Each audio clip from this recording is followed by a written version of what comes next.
Hello, ladies and gentlemen. Welcome back to the INTP stream. I'm recording from my car today, for whatever that's worth.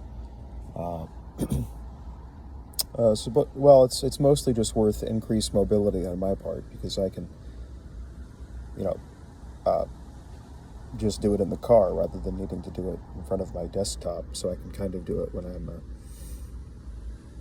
on the road or running errands or whatever. Anyway, you don't really need me to explain the benefits of mobile recording.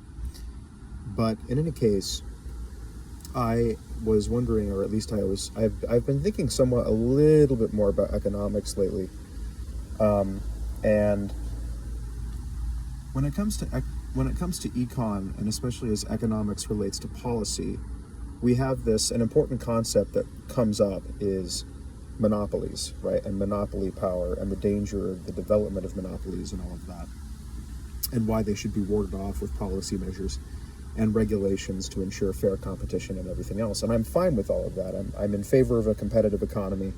I have no interest in becoming a monopolist.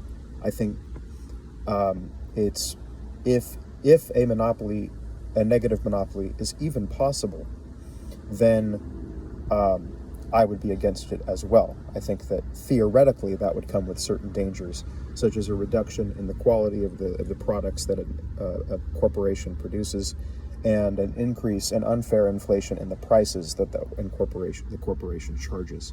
And so this worsening of price rates and worsening of product quality are two dimensions in which we'd say that monopolies are not good things.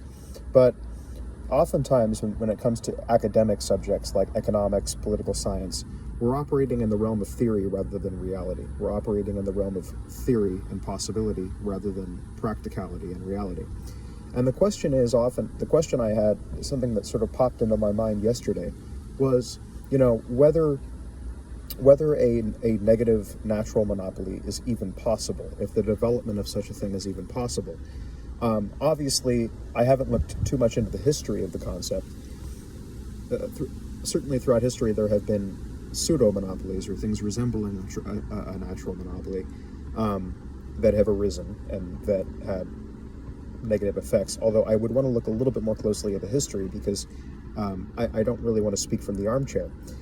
However, I do wonder, there is some thinking at least, and I ask the question, whether a natural monopoly is even possible, right? The development of that kind of a negative monopoly where it's able to charge whatever prices it wants, right? Even if people can't afford it, it's able to produce products of low quality because it's not in competition with any other business in the same industry and in the same market, right? And that's clearly the vision of the negative monopoly that a lot of people have, the pessimists. But the question is whether something like that, as it's described or portrayed in theory, can even possibly develop in a realistic sense. Can it, in a realistic sense, actually develop? Or is this just some sort of scary theoretical possibility, right? And my thinking on this is, a negative monopoly, the development of a negative monopoly, if it's even possible. I'm wondering whether it's even possible, simply because it seems absurd to me that even if a monopoly, so with respect to the price inflation effects, right? The monopoly develops and can charge whatever prices it wants because it's not constrained by any sort of market competition, which would tend to more fairly regulate the price levels.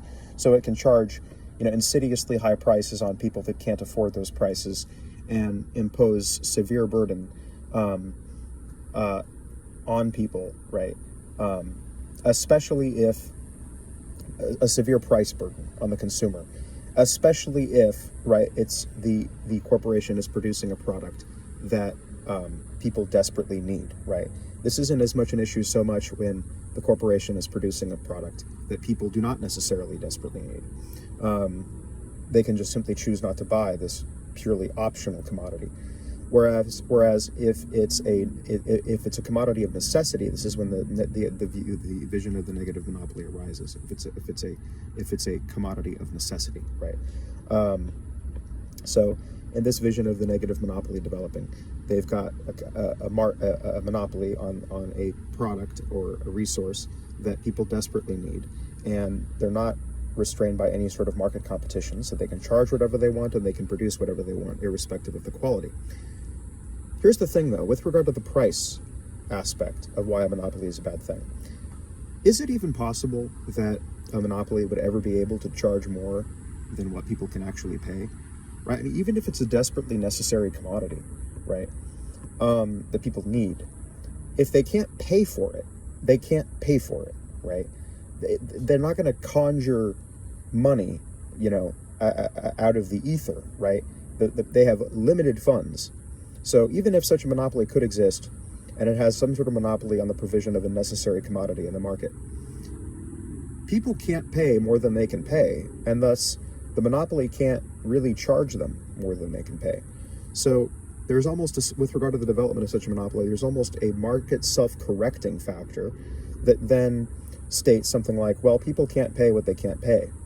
And so such a monopoly actually developing is probably impossible because, individuals could simply choose. Individuals simply do not have, they have finite funds within a particular budget.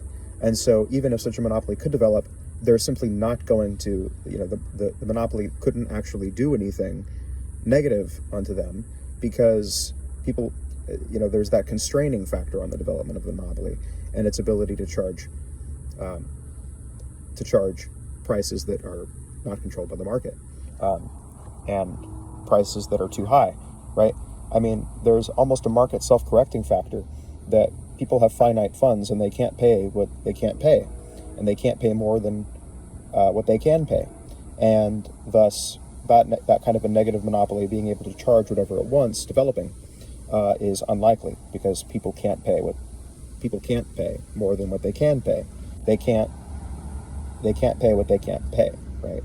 So the monopoly is actually constrained in its power by the fact that individuals can simply choose, even if it is a necessary commodity, not choose, but even if it's a necessary commodity, they're just not going to have enough dollars to be able to buy it if the price is above.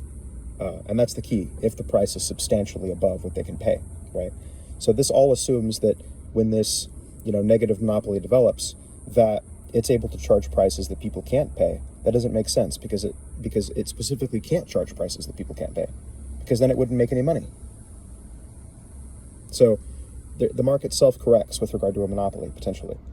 And then with respect to the product quality, with regard to that dimension, where the monopoly is not in competition with anyone, and so it can just produce low-quality products, charge at absurdly high prices, and there's no controlling that. There's no market competition controlling that. I would say that that's also that, even if there would be, I think an argument on that point is true, that there definitely would be a quality reduction, right? A reduction in the quality of the products produced because there's no market competition constraining the production or determining the production of a better product. But regardless, I think it's just obvious that, regardless, I think it's just obvious that, it's simply unlikely that,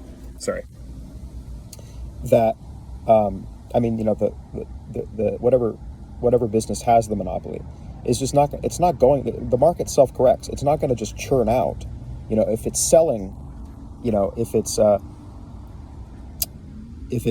for instance, if it's selling fire, it's not going to just be able to churn out water, if it's selling earth, it's not going to necessarily just be able to churn out air. It's selling a specific product. There's nothing that would, even in the conditions of a monopoly, require it to sell a lesser quality product. So I think there would be quality reductions if there's no market competition with regard to the monopoly, but I don't think that it's necessarily true that quality would just completely go out the window, and I don't think anyone's arguing that to begin with. So in this video, I'm just kind of asking, maybe some economists can weigh in, whether the development of a natural monopoly is even possible, and if there are market self-correcting mechanisms that would prevent the development of such a thing, or at least render it a much less bad reality than we can theoretically ponder in the academic sphere. Thanks for watching.